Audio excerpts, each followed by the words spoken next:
Hello, fellow YouTubers. This is Pastor Troy Cunningham again. And today I'd like to talk to you a little bit about the INFJ's love of nature. As you can see, I'm sitting here in my boat this afternoon on Waccamaw River here in southeastern North Carolina. And we'll just pan around a little bit and give you a little bit of a view of what I'm talking about here. There's the river channel there, and all the beautiful trees. I know you say, well, there's not much going on. The leaves are gone, and everything looks bleak and bare. And yeah, it doesn't look all that appealing right now to most people, but to an INFJ, it's beautiful. And of course, we do love the sensory input that we get in the springtime when everything's really turning bright and green. No other time of the year are leaves any greener than in the spring, and it never smells any better than after a nice spring shower, and that fresh scent of moisture just fills the air, and all the aromas that come off the floor of the woods, and there's just nothing like it. And I want to talk about that a little bit because, we have a profound love, most of us that are INFJs and other types, but we definitely, as INFJs, have a profound love and appreciation for nature and for the way that God created and put together all the beautiful things in this life. And I don't know about you, but I can remember as a child, when my brothers were busy wrestling each other in the floorboard. Now, this is before seatbelts, so all of you police officers just calm down, okay? This is when we had America back then. It's not that way. This is the People's Republic of the United States to now. But back when it was America, and we could roll around in the floorboard of the back seat of an old Plymouth, it was wonderful. And my brothers would wrestle with each other back in the floor.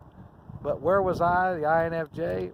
I had my head glued in the window, looking at every tree, every flower, every rock, every formation, every hill, every mountain, anything I could put my eyes on. I would stare out the window. We drove all the way to the Grand Canyon many years ago from Illinois.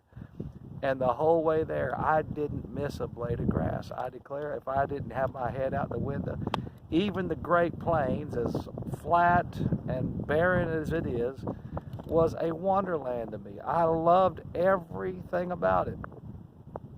And, of course, I love the mountains also. There's just something about nature that draws our attention, and we feel a connection with it. I don't understand it, but it's a gift. I'm going to tell you, I believe it's a gift that God has given to us to enjoy this life and to the fullest.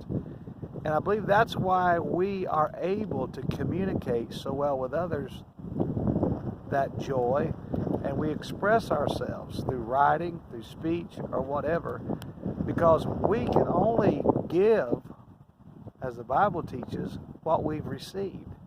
Freely you have received, Jesus said, freely give. So we receive all this sensory input through nature, through sight, sound, smell. Some of you, music resonates with you, and it does me as well. But these things fill us, and then we internalize it in our minds, and we process it, and we just see the beauty in everything. And then we can articulate that beauty to other folks. I think that is a precious gift that God has blessed us with. And, many times people think our introverted intuition is only dealing with other folks and feeling the environment of a room and our association. But think about how your introverted intuition also kicks into gear when you're out here all alone, and it's just you and the forest, you and the water, you and the fish, you and the trees, and we feel a sense of awe, because we know that God's presence is with us even out here in this boat. I just wanted to share a few thoughts with you, and hope you enjoy the scenery. May the Lord richly bless you.